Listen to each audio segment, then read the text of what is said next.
In this video, I'm going to teach you how to use Google Maps while driving legally. It's a very easy process, so make sure to follow along.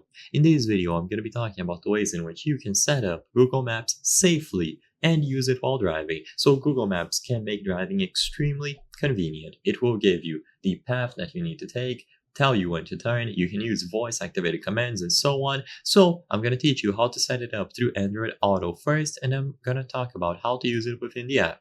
If your car has Android Auto capabilities, what you can do is go over to the menu and access the settings. So choose menu, go to setup, and inside of setup, look for something related to projection settings. So in this example here, Toyota model, you will find it available under projection settings. By enabling Android Auto, you can connect your Android device and use all of the applications that have support, including Google Maps. So if you enable Android Auto, you can use Google Maps directly on the dashboard of your car. Like I said before, you can still use it through the application, so even if you don't want to use it through a dashboard in this panel here, or it doesn't work, then you can still use it within the app.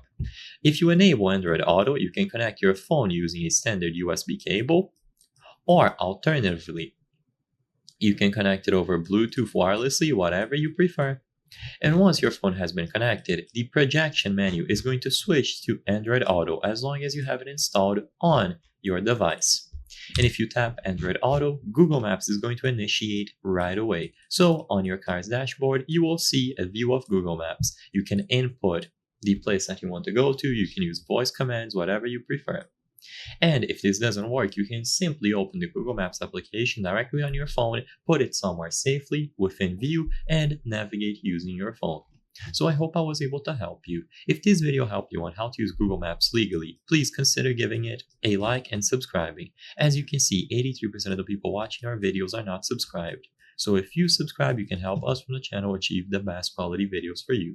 Thank you for watching, and I'll see you on the next one.